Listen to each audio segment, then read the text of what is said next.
هذه السحابة سبحان الله لا إله إلا الله، حصلتها في المزارع في بدع فارس، يعني ما بيني وبينها إلا 5 أمتار، الحين ترد على السيارة. هذه قدر إلهية سبحان الله، نزلت الأرض الحين، فأنا مستعجب صراحة. ممكن حد يصدق أو ما حد يصدق إنها سحابة. الحين طاحت في الأرض ونشبت في الشبك. هاي لا كيف هذا؟ تقسمت إلى أجزاء، الحين جزء طاح منها ودخل داخل المزارع. سحابة غريبة اشتلت. فأنا اليوم صراحة مستغرب المنطقة هذه، أشياء غرايب فيها أشوفها. الحين طلعت فوق، هل تصدق يا أخي؟ لا إله إلا الله، مفطط شكل الإنسان.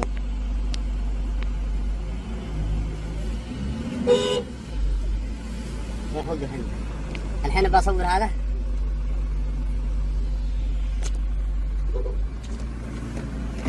الحين ما أنزل بتصور أنا في الجهة. شوف تعال جو التلفون هذا، شوف ها جود هذا، شوف جود ايوه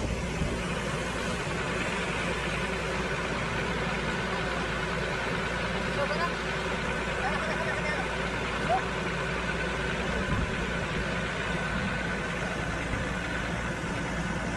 شوف ايوه هذا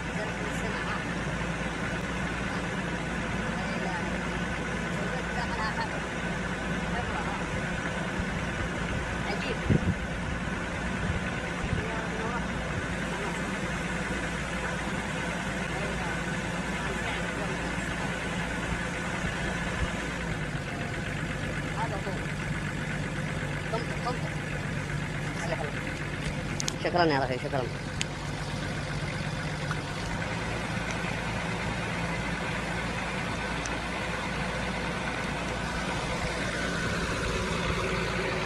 عجائب الدنيا ما تاك في السماء، يا ريت انها تتفاضح.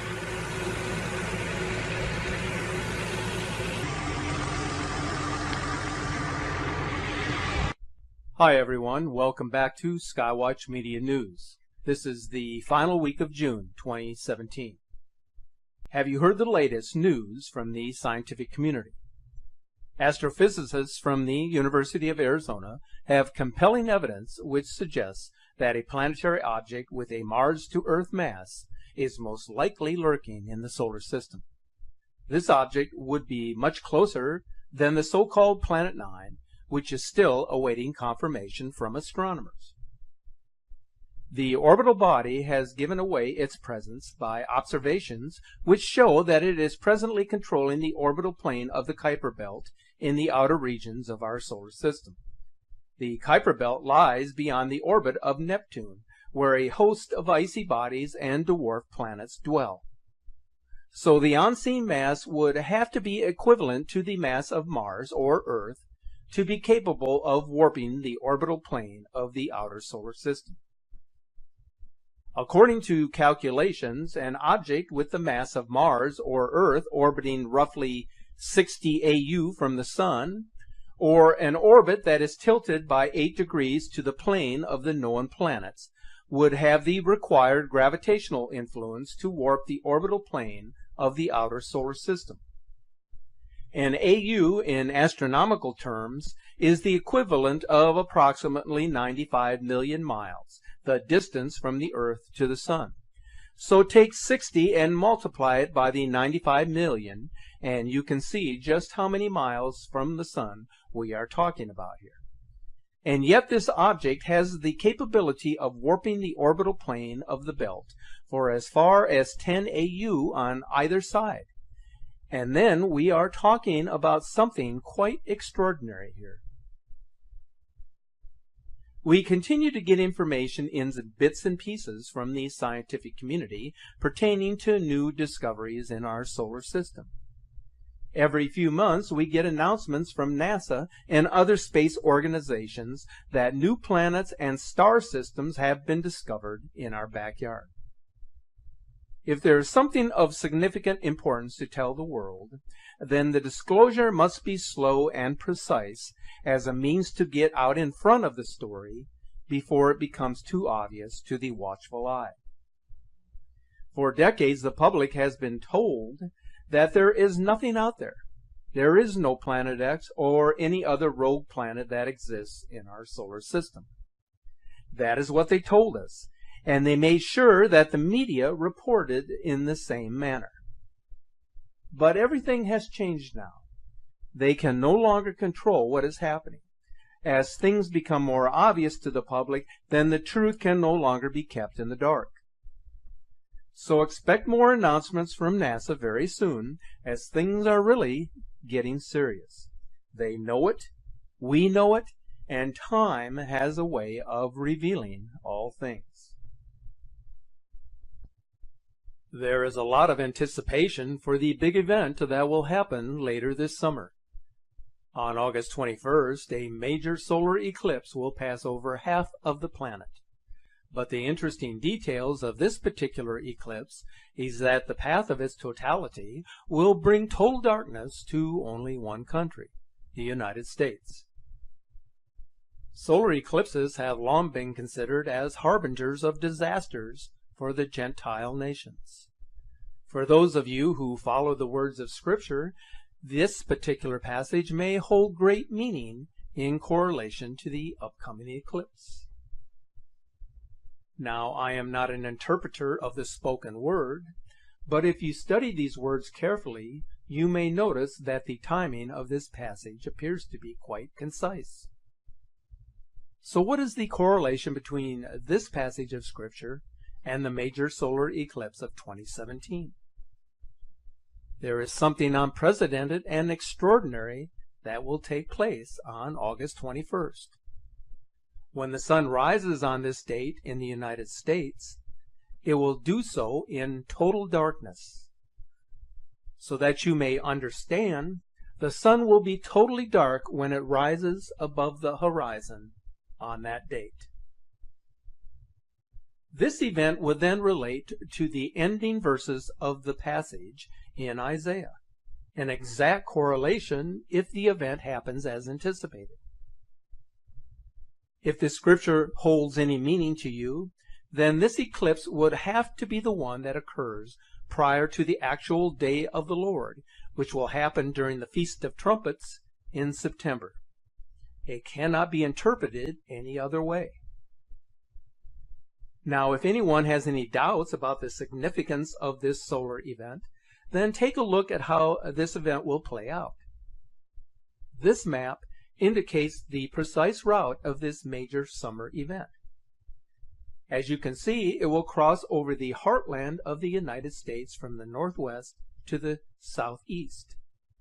The focus of this event will be squarely over the United States, which makes this an exceptionally rare occurrence in historical terms for this country. The total eclipse of 2017 will be visible from a narrow corridor, which makes the eclipse even more interesting, as you can see here. The path of the August eclipse crosses the path of the upcoming eclipse of April 2024, which is almost 7 years to the date. Does the number 7 sound familiar to you? It is the time of the day of the Lord as described in the book of Revelation. These two eclipses are therefore placing a huge emphasis on the United States. So stay tuned, folks. There are some interesting times ahead of us. If you spend time searching the internet on the subject of Planet X, you're bound to come upon a number of essays and articles that explain a possible catastrophe scenario caused by extraterrestrial sources, such as a Planet 9 or a large brown dwarf planet, which is basically a failed star. There have been several scientific studies floating around that are attempting to find evidence of its existence beyond Neptune. But since scientists remain in disagreement on whether the planet actually exists, the matter hasn't garnered much attention lately.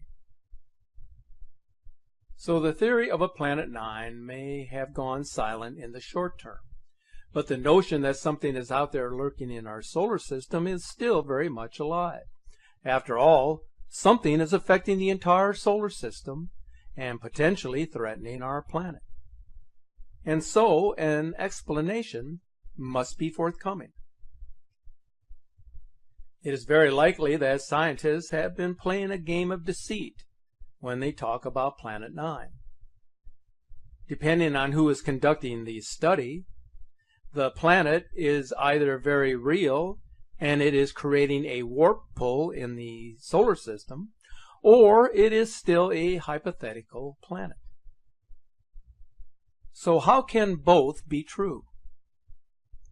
How many times have we heard critics say that if the planet were on a collision course with Earth, it would be seen by now? And yet these same people have never been able to rule out the likelihood of its existence. Here is an interesting statistic that you may not be aware of. According to the Stern Review on the Economics of Climate Change, a report which was conducted for the British government in 2006, people are 5 times more likely to perish in an extinction-level event than by any other means known to man.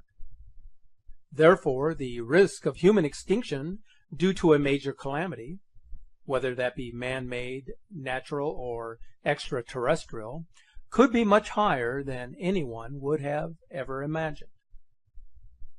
Every year there is a higher risk of a supervolcano erupting or an asteroid strike on the planet. Both would be devastating at ground zero, but they would also kick up dust into the atmosphere, blocking sunlight and causing global temperatures to plunge. But these are not the only risks that we are facing. What about a genetically engineered pandemic or geoengineering gone awry? Statistical models are showing, whether we agree with them or not, that the planet could see an extraterrestrial event in the form of a hazardous near-Earth object in our lifetime. Now, these models also mention calamities caused by a rogue planet, like NIBIRU or Planet X. As I mentioned at the beginning, something very odd is going on beyond Pluto. Astronomers have known for decades that something exists at the outer edge of the solar system in the vicinity of the Kuiper Belt. But unlike most of the planets and asteroids which orbit between Mars and Jupiter, there are a handful of objects which have weird orbits, which we call elongated paths around the Sun. It's possible that we are being programmed for the apocalyptic catastrophe in our future. All of this death obsession and disaster that we speak of may be part of the galactic cycle, the cycle of life that includes death. When the consciousness becomes aware of this, we begin to see the Earth change and global catastrophes occur. Take a look around you. This is exactly what is happening now. On the flip side, we have learned that while catastrophes of the extinction level have come and gone, life always has a way of coming back to the planet. The story of catastrophe and regeneration is part of complexity theory, and we realize the Earth is in constant renewal. From chaos comes order and the replenishment of the Earth. What is written in the book of the Apocalypse is the cyclical nature of our existence and the cyclical appearance of Nemesis and Planet X. Astronomers say that an encounter with Nemesis will alter the magnetic polarity of the Sun, will cause massive solar flares, and create earthquakes that will move the axis of the Earth. But scientists say that we should not be worried, as it appears that Nemesis has escaped the gravitational pull of our Sun and has wandered far away into the Milky Way galaxy, never to be found again. Or will it? Something is causing significant changes on our planet. According to the American Meteorite Society, since 2005, Earth has seen an increase in asteroid activity of over 800%. Since January, there have been more near misses of large asteroids that cross between the Earth and the Moon than at any other time on record. Extinction models such as the Stern Review include the possibility of a Nemesis or Planet X cataclysm here on Earth. Can anyone explain why this is so? There is also the oddity of all the talk about Kepler planets being discovered. NASA, in their infinite wisdom, are more than happy to tell us about their recent discoveries and their potential for habitat, but they choose to remain silent about any theory that involves the existence of Planet X, and for a very good reason. On the last day of the year, 1983, the chief scientist for the IRIS satellite announced to the world the discovery of Planet X. It was actually published in 6 different daily publications.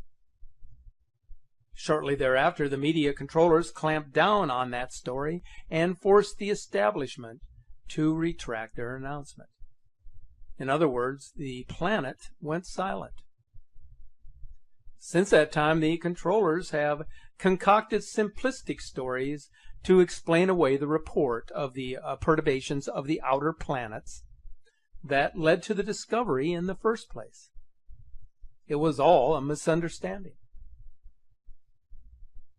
Only the latest controlled scopes could have seen Planet X, but when smaller observatories began spotting something unusual in 2001, they came out and announced that they had found the largest asteroid in history. Little did the world know that what these observatories had found was not a giant asteroid, but rather the elusive Planet X. But rather than tell the world of an overwhelmingly important story that has great implications for humanity, sadly they chose to do nothing, until which time it would be upon us and finally seen by the whole world. The controllers of NASA and its insiders are fully aware of this. The disruption of Earth could change your view of ancient history. Societies of old reached a pinnacle of development many times before, only to be put back in technical and evolutionary time by the wrecking ball of Planet X. If you know anything about the sunken cities that have been discovered in locations around the world, this would indicate that something catastrophic took place in our ancient history. It seems that much of what was known in these times, the mysterious reasons for lost civilizations, just disappeared into folklore and myths as societies began to pick up the pieces and rebuild as they had done throughout many generations of time. For all of the criticism being spent on this, it does not inhibit the theorists who are convinced that Planet X is out there and its wrecking ball is coming our way. If in fact it does exist, it will manifest itself at the appropriate time, and it will rid the world of any doubt. But be careful what you may wish for, because its arrival will be vengeful and merciless to the world. So stay safe, be mindful of your surroundings, and keep looking to the sky.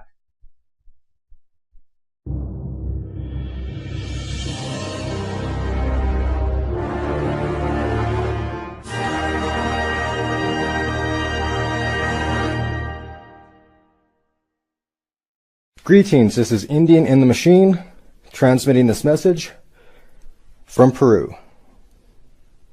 I wanted to talk a little bit about the big earthquake to come. And I was reading Phoenix Journal number 36.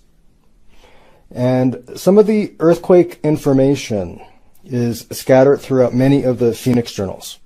So sometimes you just gotta read the journals and don't expect to be spoon-fed all of your nourishment in one journal. So in Phoenix Journal number 36, they basically talked about the San Andreas fault line being kind of like a cog and having catching and locking into place, if you will, the tectonic plates with one another. And also it's mentioned that the powers that used to be, who have been controlling and manipulating our planet, have been very busy trying to loosen those cogs so that the whole thing basically is going to go. Perhaps this puts all that fracking along the fault lines into context for everyone. And I found it was interesting that when California basically falls into the Pacific Ocean during the big one, which will be 10 to 12 points, and actually let's say series of big ones, because pretty sure there isn't going to be just one. And this is going to happen very quickly. And the journals say 15 minutes. So that's quite stark. So when you feel the Earth start to rumble, if you're in California, and you basically have 15 minutes to somehow get yourself out of the area. And that would include trying to do so while all the roads in front of you and around you are basically not even perhaps usable. I think if you're perceiving that somehow the highways are going to stay clear and all the traffic is going to move smoothly so that you can make your quick getaway, well, if you bought land in California, at this point, you'll pretty much believe anything. And so we compare that scenario with the Louisiana Salt Dome scenario that is in the midst of collapsing right now. And many of us have been watching that for well over a year now. And that scenario has more of a timeline to it. And in fact, people are kind of just asleep on that one because they just think it's just a little pond that's growing. And they don't envision that as the salt dome collapses, basically the entire state of Louisiana is going to fall into the Gulf of Mexico. And then we have the situation on the other side of the Pacific Ocean with Japan.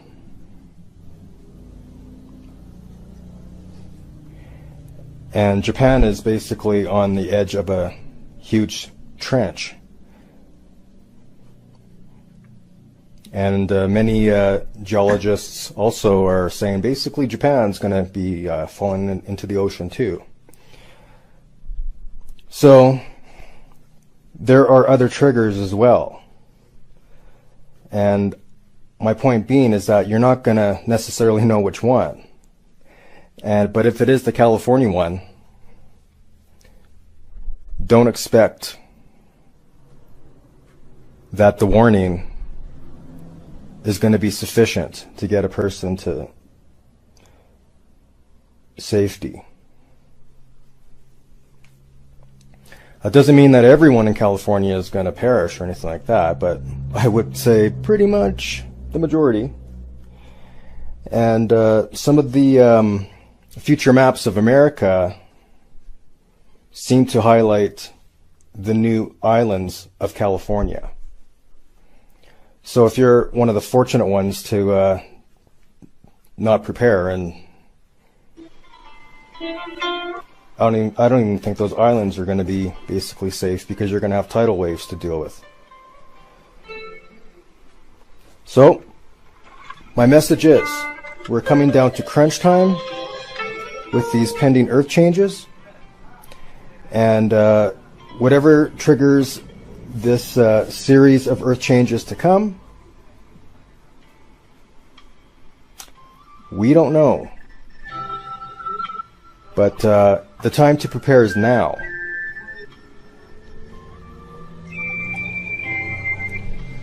And if I could add a little tidbit when people may have the question, well, what do I do to prepare?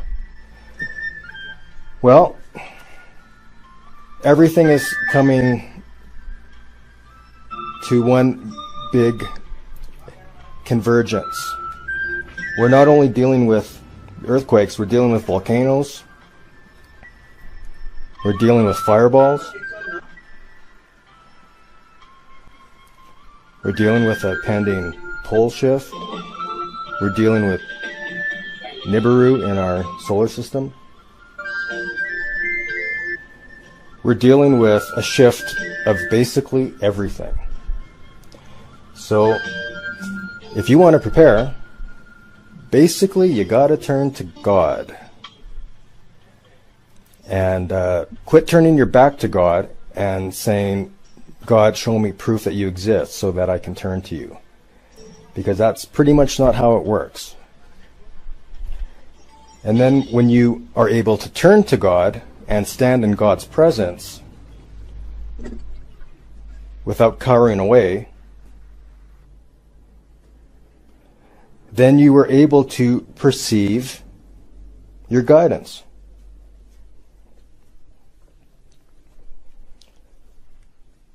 But let me tell you this, that the governments of Russia and Japan have built underground shelters for all of their citizens. This is mentioned a few times in the Phoenix journals.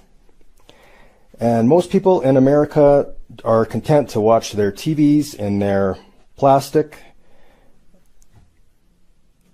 and wooden houses. And let me tell you, you're not going to want to be in one of those when the fireballs begin to rain down from NIBIRU. And if you think that the stuff of fireballs and NIBIRU is just a big conspiracy, well, let me say that we've got the bending of our magnetosphere very recently. We've got fireball season, apparently, now, a new term coined by NASA. But what they fail to really be upfront about is where those fireballs are coming from. We've also got a new layer of our radiation belt around our planet. We basically have scores of scientists who are either silent, or they're in on it, or they're trying to tell us the truth and are having a challenge finding an audience.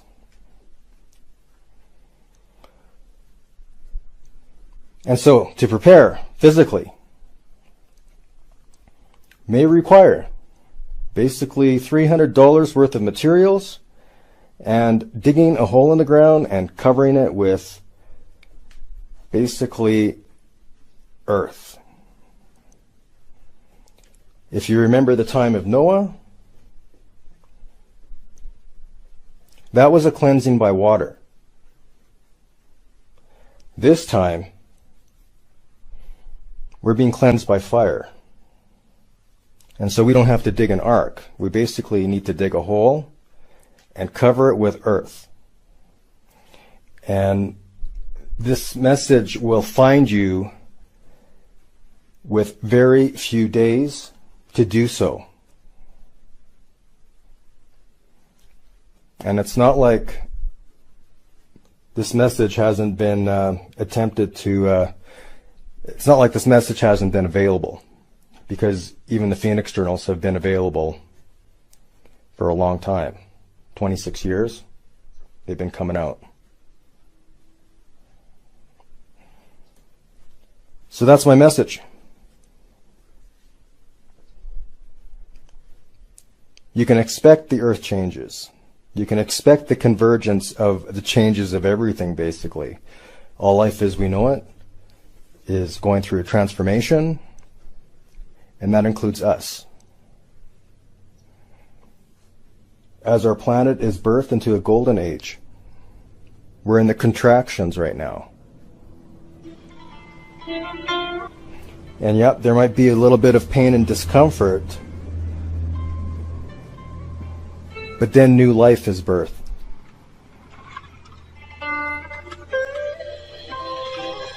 And so I send you the message of new life. That don't perceive all of this as like some big punishment and imminent death, even though there will be chaotic challenges, shall we say. And if you look around you and you see no one else preparing, don't let that put you back to sleep.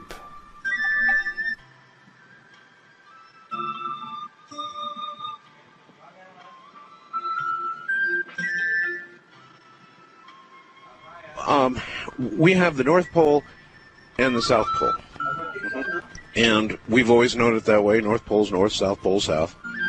And so it is.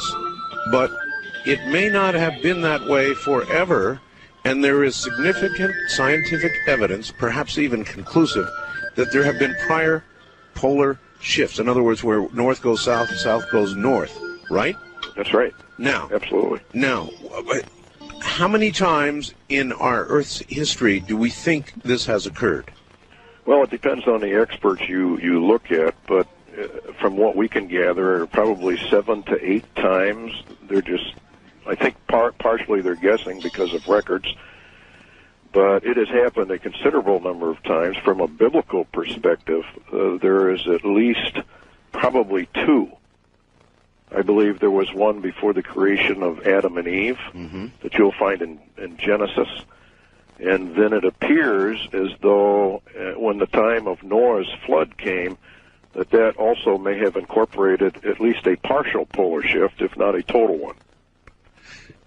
And then a very interesting event occurred in the days of Peleg, which occurred maybe 250 to 300 years after the flood, in which it says the earth was divided, and that would have been a gigantic earthquake, which, according to the ancient records, set up the nations as we know them today. The continents? Did it actually change continental formations? I mean, all right, well, let's get down to it. What do we think occurs? Oh, God, so many questions. First of all, how quick would a polar reversal occur? Well, the actual polar reversal, from what we can gain from the scriptures and from other documents, ancient documents, it occurs very rapidly, usually within a one-day period. So it occurs, when it finally goes, it goes extremely rapidly. A one-day period? Yes. And in one day, the North Pole goes to roughly the South Pole or some new location, and South goes to North? Yes. Okay, if that were to occur, what is our best guess about what would happen? Total destruction, basically. It would depend on where you were on the Earth's surface at the time the shift occurred, the direction of the shift. Let's say I'm in Nevada. I would think from the prophecies you'd be in a lot of trouble. Well, what do you mean? I think everybody in the United States of America is going to be in a lot of trouble. Because a shift... Define trouble. Destruction. You mean dead? Death, yes. Well, what would kill us? Well, let me just quote you from Isaiah, for example. Behold, the Lord maketh the earth empty, and maketh it waste, and turneth it upside down, and scattereth abroad the inhabitants thereof. Okay, translate that into what that might mean scientifically. Well, scientifically, that would mean that in a very short period of time, the North Pole becomes the South Pole, and actually probably goes beyond it. Sure. Because... no, but I mean effects. When that happened, what... Total destruction. By what means? By means of, shall we say, outside, almost outer space, cold, coming down to the surface. The scriptures indicate a tremendous roll cloud develops. If you've seen major squall lines, you've seen these roll clouds. Oh, listen, brother, I used to chase them. Right. I chased them looking for tornadoes, so yes, I'm extremely familiar with a roll cloud. Okay, now multiply that roll cloud by a tremendous margin, because what happens is the surface of the Earth changes directions rapidly, but the atmosphere above it does not. Wait a minute. The surface of the Earth changes directions. Right. In a shift, the Earth is tilted at approximately 22.5, 23.5 degrees. Right. All right. Now, when a shift occurs, Right. that tilt, the Earth, the North Pole, starts to slide to the south.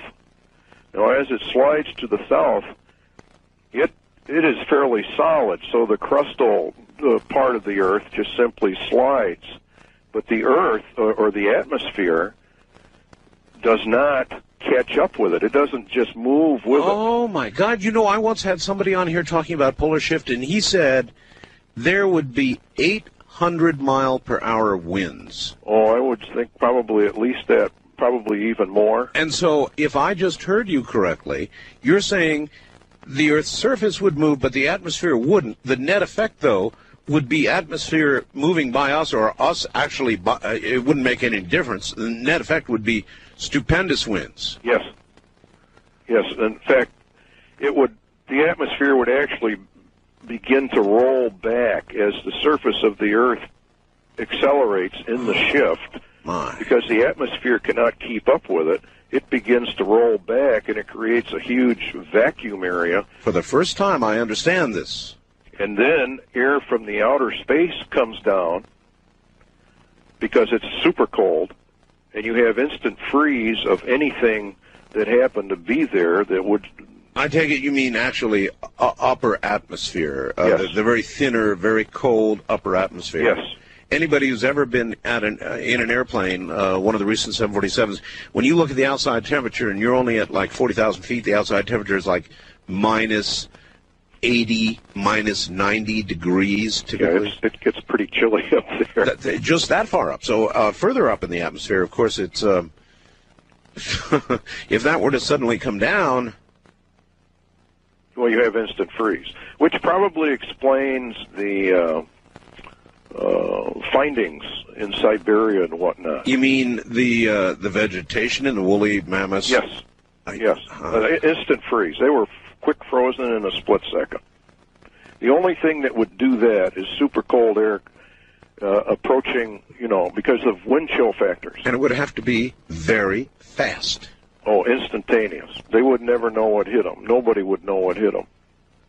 Huh. There will be warning signs. Like what? Well, we're already getting the warning signs. We're seeing changes in the weather patterns. The patterns are getting more and more violent. Boy, I'll tell you, there's no question about that. I think we're in the preliminary stages of a polar shift. Now, let me tell you a little story. This is a true story. I could read it because I've got it here somewhere, but I know it by heart. The Fujita scale of tornadoes actually goes to 12, but that's just an academic study. Mm-hmm. On Earth, in our atmosphere, it is impossible to have the scientists say anyway, meteorologists, impossible to have anything greater than what's called an F5 tornado at 318 miles per hour. Now, that's exactly what we had, was 318 miles per hour. That is the very tip top of the F5 scale. At 319, which, by the way, they think they might have actually had, you would have an F6. And they say that's impossible. And yet, it occurred. And everybody who's been watching the weather maps knows the horrendous tornado season that we've had. And you're saying this is a harbinger. Yes, absolutely. In fact, it's going to increase tremendously. Then there's one more thing. And I've been dealing with this on my show now for 2 years. So I'll tell you about it. You can tell me if it means anything, Stuart. But from time to time, I will suddenly start getting all these emails and faxes, and people will start saying to me, hey, Art, guess what? My compass is suddenly deviating anywhere between 8 to 15 degrees west. And it's freaky. It's like the pole is wandering a little bit, and then it comes back. Mm-hmm. Well, a magnetic pole shift probably will precede the actual literal pole shift. When the magnetic poles shift and go into, I guess what you could call them a dipolar reversal, there is a period of time in which the magnetic field actually collapses, according to the scientists that have studied this. In other words, goes to zero. Goes to zero. During that time, of course, you have all the lethal rays from the sun, et cetera, your orbital mass ejections and all that. Nothing to protect you from them, right? That's right, because it's the magnetic field that actually does most of the protecting, which is one of the reasons why your satellites or manned satellites are below the Van Allen belt, because they're protected by the Van Allen belt itself from the more lethal rays of the sun. So if suddenly it went to zero, in essence, we would be immediately, particularly if it's a bad solar cycle time, which, by the way, we happen to be coming up on. Yes. A solar maximum, they say, perhaps within the next year. You would then be wide open to a coronal mass ejection that could flip the poles? Yes. Well, I don't know if it would actually literally create the polar shift, but it could certainly rearrange the magnetic poles tremendously. And there are some scientists that have done some research on this, and they claim that when the poles go to zero, that it has tremendous effects upon the Earth, great shaking of the Earth, and then it reorientates itself, and the North Pole becomes the South Pole, et cetera, et cetera. Stuart, I have a fellow I interview from time to time named Major Ed Dames from SciTech, which is a remote viewing organization. He has remote viewed something that he calls a kill shot from the sun, and it sounds an awful lot like what you're talking about. Could well be. There's no question that the sun is involved in this, because the time of the polar shift, according to the scriptures, and the time of a solar nova are the same. The Bible indicates in the Old Testament that the moon will give off the light of the sun, and the sun will give off 7 times the light it has now. Now, that can only be described as a mini nova. You know, it's interesting you should mention this, because I've been reading these stories just in the last few days about scientists seeing these suns go into this apparent nova condition a lot lately. I mean, they've got all kinds of new information about it, and if other suns can do it, I mean, our sun is not that unusual. That's right. It could do it too, couldn't it? It not only could, according to the prophecies, it will. And actually, the way the Lord worded it, he said the heavens will be shaken, and the powers of the heavens will be shaken. In other words, things sort of go off from their normal course. The book of Enoch says the moon shall change its laws and not be seen for its proper period. Would anybody on Earth live through such an event? Yes, there are survivors. According to the scriptures, there are survivors. Well, not many. How about scientifically? I don't in any way put down the scriptures, and I realize you're coming at this from a Christian perspective, which is fine. But scientifically, if what you suggest occurred, how would anybody live? I think, again, it would depend on your location upon the planet in relationship to the spin of the polar shift itself. In other words, if you were in an area where you were sort of in the pivot area, probably not a whole lot would happen to you. But those on the outside of the shift, you see, would have tremendous damage.